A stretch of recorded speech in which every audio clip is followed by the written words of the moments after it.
we could fly. Welcome to this new season of the Have a Cup of Johanny podcast. So I want to title this new season that I'm embarking on with I'm Growing. So this is going to be the season of growth. And that's what I'm going to share with you throughout the season. So I thank you for coming over here and sitting with me. And I hope you enjoy. Hello, everyone. And welcome back to the first episode in August.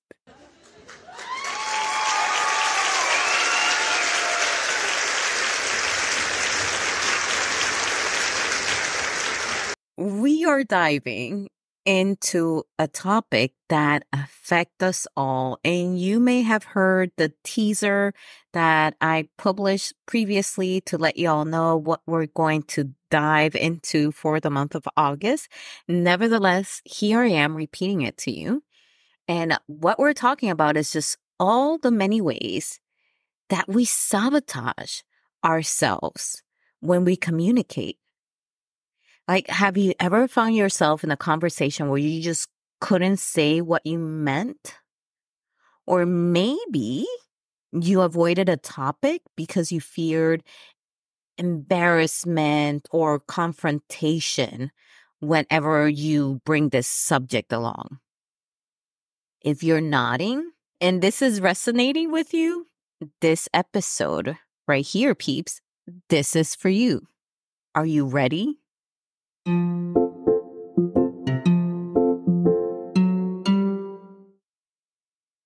Yes, you are. Because why else would you be listening to this? Let's go. All right, folks, let's face it. We've all been there. We want to express ourselves, say something important, say something articulate, witty, whatever. But the words just get stuck.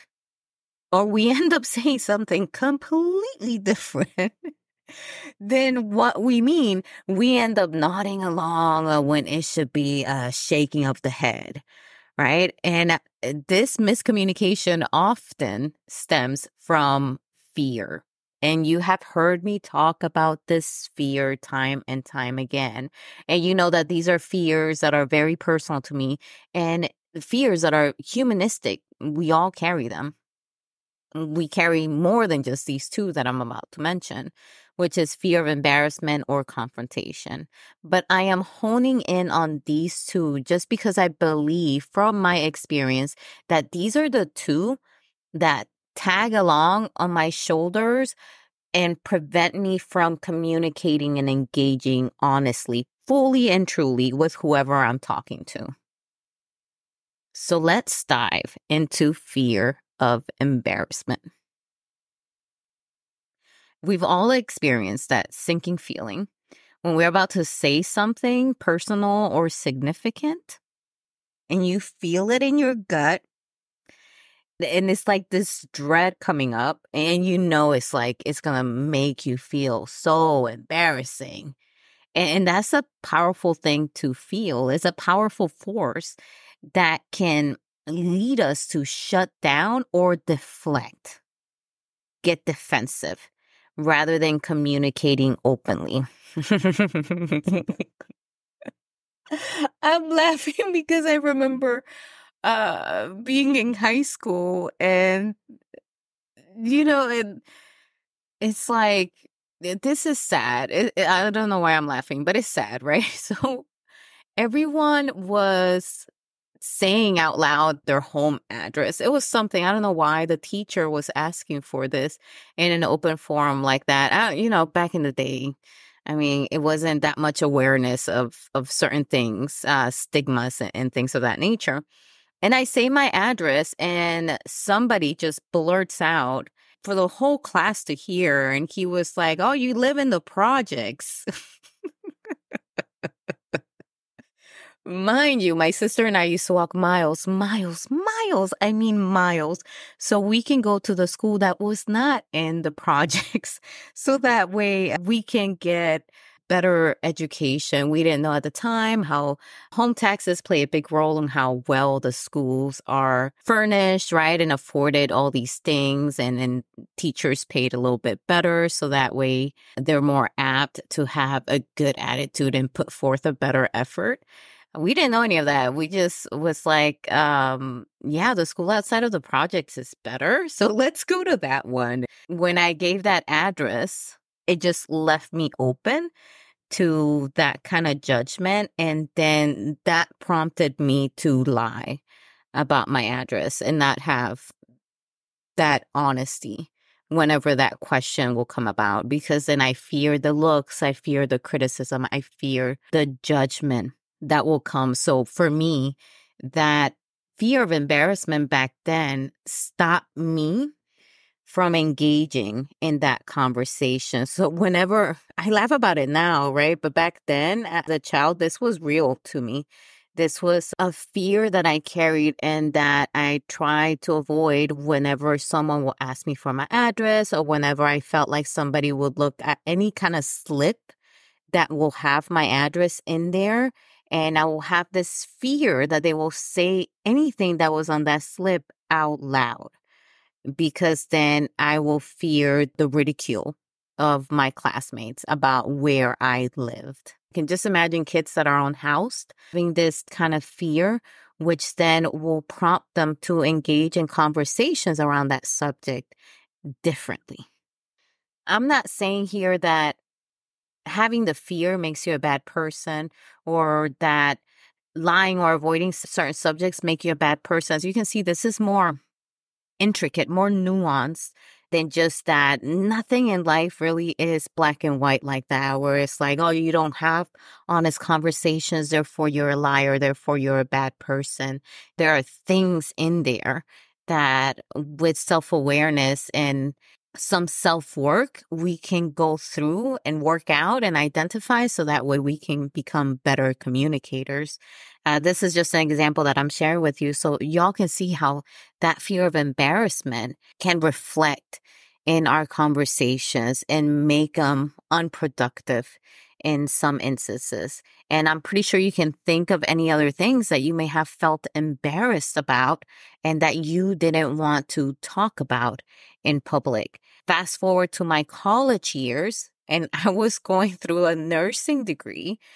Sure enough, anatomy and physiology is there. We're studying the eye, and then there's a condition of the eye, strabismo, and everybody looks at me, right? And y'all heard me say, like, I have a lazy eye. It's very visible, so it's nothing that I hide from anyone because it's right on my face.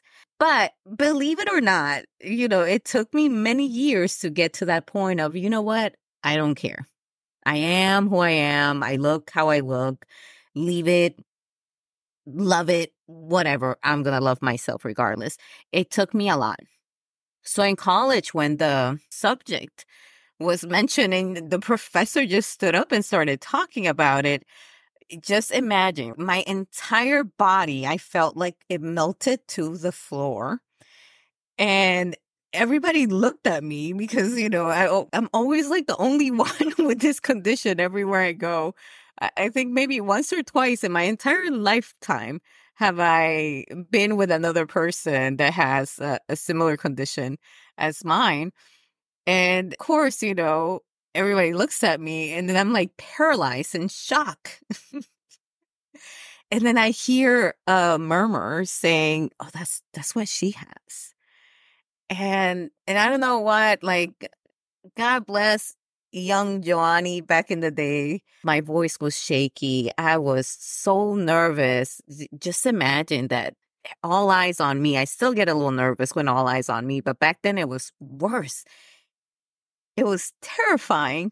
Still, I got up and I said something. I totally forgot what it was, but my voice was shaky. And I remember at the end seeing some nods from some of my classmates.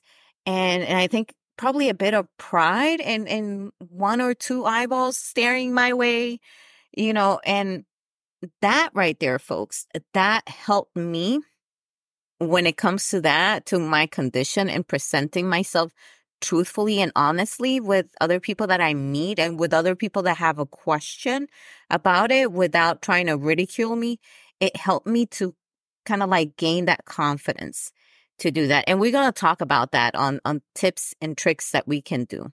So that way we can approach these conversations with more honesty and work on that fear of embarrassment and fear of confrontation. But nevertheless, in that moment, I became brave. All of a sudden, I felt like I was pushed against the wall.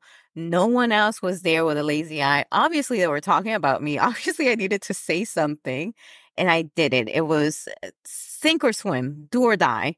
And I did it. I was nervous as heck. I was trembling. My voice shook.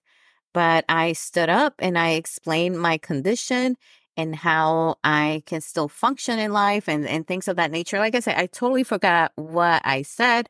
I remember the emotions and the feelings of that moment clearly, but I just don't know what I said. I just know that it was a positive thing that I did, and it propelled me to build on that later on. You see, so it's like what I'm telling you with this is that you're going to have to rip the Band-Aid when it comes to your fear of embarrassment, those topics or subjects that just make you so embarrassed in conversation that you either pivot away from them, lie about them, or kind of like disregard them or avoid them. If you want to have honest and transparent conversations, you will have to rip the Band-Aid per se, quote unquote. So that way you can just get through it. And the more that you do it, the less embarrassing that it will be. And then you'll end up learning how to embrace that thing. And for me, it was living in the projects, having a lazy eye, and so many other things, right? I'm to the point now where I'm embarrassed about very few things. Very few things I'm embarrassed about. I still feel embarrassment, but not often. Okay, the second thing that keeps us from having those honest conversations where we don't mean what we say, we don't say what we mean, is the fear of confrontation. I have found that this can stem from childhood trauma of being pushed away by parents or caregivers as soon as you bring up something, being shut down, either in a verbal way that is very aggressive or physical, but in a way that teaches you to never confront, to either just accept or to pretend in order to not confront. So once again, this is a perfect example why just because we cannot have honest conversations does not make us bad people. It just makes us people that have to learn how to do these things. And I think it's a little bit of all of us, if you ask me. But I don't know everyone in the world, so it's just a theory. But like the fear of embarrassment, fear of confrontation is just as paralyzing. And we avoid it like the plague because we feel that by avoiding conflict, we are keeping the peace. We'll be right back. Whispers in the shadows. A chill in the air that grips your soul. The past isn't dead, it's alive. It's waiting. It's the devil that haunts me.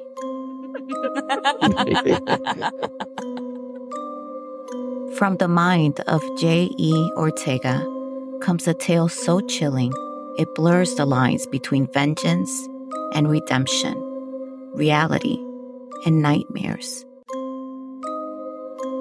Meet Isabela, a woman haunted not just by the ghost of her daughter, but by the sins of her past. As the walls of her sanity crumble, can she escape the grip of a spectral menace? Or will her demons consume her?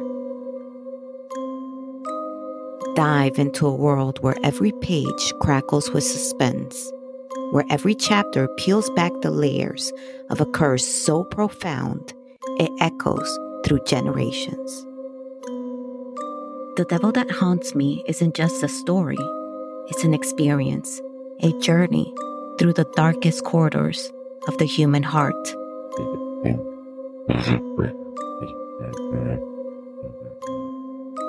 Are you brave enough to face the devil? Are you ready to uncover the truth that haunts us all?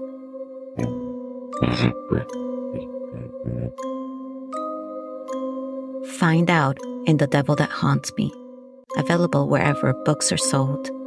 Pre-order your copy today and confront the devil within.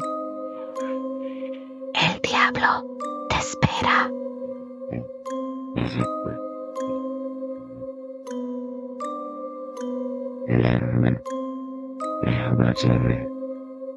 The devil awaits.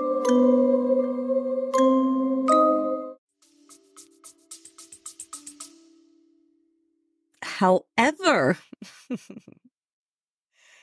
this is not right because avoiding it can lead to misunderstandings, miscommunications, and unresolved issues that fester, and then that makes someone explode about something completely unrelated, but because of the buildup of unresolved issues reaches a tipping point that person just goes off about the weirdest things, you see? And that has happened to me in the past where I just suck it up. And I like to use the example as I used before of saying yes too many times, right? To avoid the confrontation that will come from saying no, you see? And how that didn't give me an honest conversation because I said something that I did not mean. I said yes when I should have said no. And then what did that lead? That led to a lot of anger, a lot of frustration on my part that I held on to because I committed to things I didn't want to commit verbally. You see?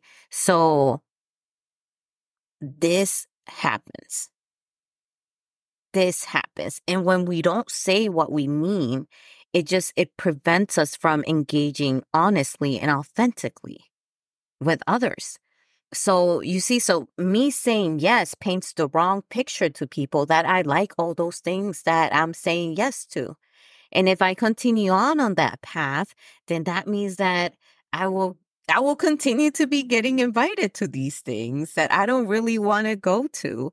And then my friends, the people around me will never really get to learn who the real Joa is, the real Johanny is, because I have painted a completely inaccurate picture of myself through my words that are not truthful, that are not honest, but I said those things in order to avoid confrontation or avoid embarrassment.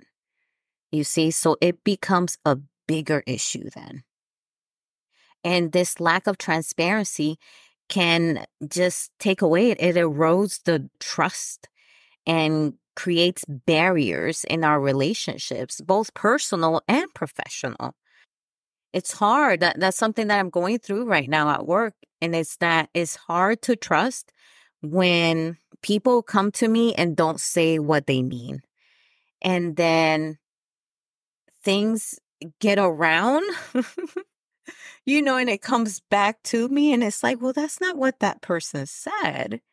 But this other thing gets around. So then for me, now that I understand from living the life, the experiences that I have lived, now I understand that in order for me to prevent these things from happening, I need to be open and honest myself and bring people to the table to have these conversations. So that way we can be honest with one another, and then we can show that it's okay to be honest, that it's okay to be truthful, and no one is going to belittle anyone, and no one is going to harm somebody through words or actions or anything like that just because they're being truthful. Because ineffective communication, like what I was doing before, it was just leading me on to so many misunderstandings, my own hurt feelings, And then others hurt feelings when I started correcting my lies later on, because then, of course, they came back, my friends. They was like, but I thought you liked these kind of things. I thought and then when I said, no, I'm sorry, that's not what I want, or I'm too exhausted and that's going to deplete my energy. I won't have any more to do this other thing that I want to do. Then when I corrected myself, but I'm glad I did. I'm glad I corrected myself because I rather do the right thing, even if it's late, than not do it at all. But what I'm saying here is that it created not just hurt feelings on my part as I was being dishonest and not really saying what I meant, but it also, at the end, it hurt other people as well that were part of these conversations. And it was just a missed opportunity for genuine connection. Because sometimes, I'm not going to lie, I think about that. I'm like, God, how many friends, like genuine connections, would I have made if I was a little bit more myself without that fear of being my true and authentic self because of that fear of embarrassment? And that's why I try to tell my kids, like, just be who you are. No one can be you because then the right people will attach to you. And I'm glad that I was born, with a lazy eye, and I was born looking different, because then truly at heart, inside, I'm a big weirdo, and I'm okay with that. I'm okay with that now. But what I'm saying is that I think my metamorphosis process from somebody trying to act normal to who I'm really are, who that is a weirdo, happened fairly fast just because I was born physically different. And because of that, the shift into allowing other people to see who I am internally for reals was not a long process, just because outside in my exterior, I was already different. So it wasn't really far-fetched for me to be different inside as well. Hopefully that makes sense. So that's why I look at my condition as a blessing as opposed to a curse, because it allowed me to be who I am faster than if I would have looked, I'm doing air quotation marks, normal, right? And I'm happy with it, and I am glad that I was born this way. I said that out loud for the first time today. Yeah, but take it from me and try to be as honest as possible. And here I'm going to give you some tips and tricks that I have tried. The big one is self-awareness, folks. Self-awareness. I will continue to shout from the rooftops about bullet journaling and journaling, period. Because for me, it has been kind of like the roadmap to self-awareness. Because if it wasn't because I put words either on a physical notebook or on my digital journal on my phone that told me about my reactions, my emotions, my dreams, my thoughts, and things of that nature, I wouldn't have been able to find out about what makes me tick and my fears, everything. I wouldn't have been able to find that out without journaling and having those introspective moments, which aided me in self-awareness, in being aware of self, of who I truly am.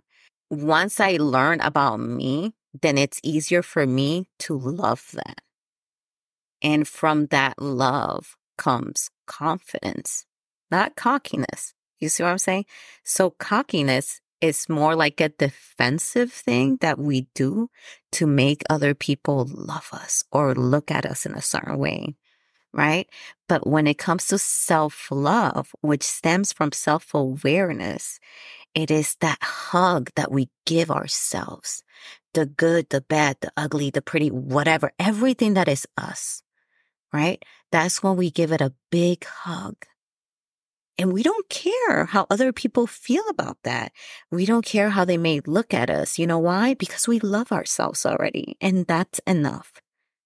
So you see, so self-love will always look and feel way differently than cockiness. And that's the differentiation I make from the two.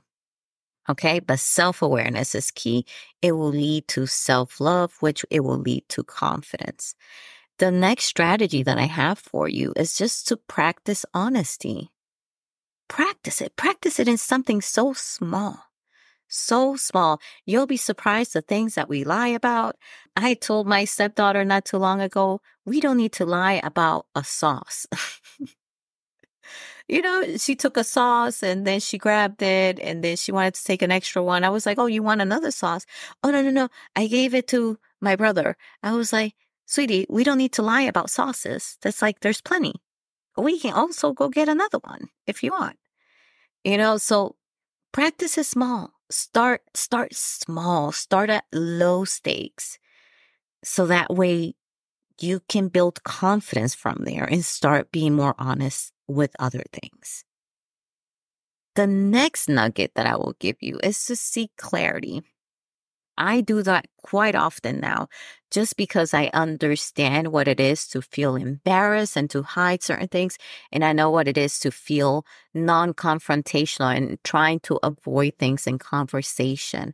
So I try my best to seek clarity through questions, pinpointed questions, so that way I can prevent a misunderstanding. On the same token, I look at the person's emotions a lot, what is going through their face, because that tells me a whole lot more than words, to see if I'm losing them, to see if they're having a different reaction than what my words should have on them. Then when I see that incongruency there in the conversation, then I go ahead and backtrack and clarify where I think the misconception happened. So that way we can both be clear in that conversation. And that has happened several times when somebody is kind of like smiling when I know something that I said would have had them frowning. So I'm like, let me go back because this is what I said, and if I know like why, the reason why they will be frowning, then I add that in there. I said this. Right. And this, from my perspective, will affect you in this way, and I like to do that just because I rather this conversation just gets after everything that I want it to get after. So that way, neither me nor the person have to come back to the table about that same subject because we have said what we needed to say on that subject. And sometimes the other person clarifies it for me. Oh, no, that's a wrong misconception you have because this and this and that. And I'm like, okay, then that puts me at ease. And then I continue on the conversation. And then the same person can do the same thing to me to seek clarity in whatever I'm saying. But asking questions should not give big emotions to either one of the people. If it does, then try to use I statements. Like, I feel this way when you said this, or I feel this way when I heard your tone, which to me, I took it as this. You see, and then that helps to put everyone at ease and not on the defensive during a conversation. Lastly, I will tell you to prepare. And that is to, when you're going to have a difficult conversation, just prepare what you're going to say. I like to use a 3x5 card and put bullet points in there. So that way I'm not anxious about forgetting certain things that I want to bring up because anxiety is going to cause me to forget. And that way I can reduce anxiety and then just really stay focused on the conversation because I know that the points are on that 3x5 card. And I'm not going to forget. All I need to do is look down quickly and then approach those subjects as the conversation is happening. So these are the 4 strategies that I use. And I'll repeat it to you again. Self-awareness, right? Which leads to self-love, which leads to confidence. Practice honesty and start small with the low stakes. Seek clarity. Ask questions. Both people in the conversation ask questions to gain clarity. and prepare. I use a 3x5 card with bullet points, so that way I won't forget the points that I want to bring up in the conversation. It reduces my anxiety because anxiety just makes me forget certain things. In conclusion, to wrap this episode up, effective communication is a skill, and it takes a lot of time, and it takes practice, as with any skill. And by facing our fear of embarrassment and confrontation, kind of like how I did, we can engage more honestly and truthfully and meaningfully with those around us. And remember, it's okay to be vulnerable. It's okay to make mistakes. It's all part of the journey of learning and growing. If you're not learning and growing, you're not growing and learning, damn it. Okay. So it's all part of the journey. So it's okay. We're all learning together. Nevertheless, thank you so much for joining me today on the Have a Cup of Johanny podcast. And I hope that you found this episode insightful and that it encourages you to reflect on your own communication habits and perhaps some moments where you were not as truthful as you would have wanted to be. And if you enjoyed this episode, don't forget, leave a review and share it with others because sharing is caring. And until next time, don't forget, speak your truth and have those tough, important conversations. I'll see you next Wednesday. Bye. Oh, we could fly. Thank you so much for listening. I want to hear from you. Leave me a comment. Do a rating if you can on the podcast. Share it with somebody you love. But most importantly, come back. See you next time. Bye.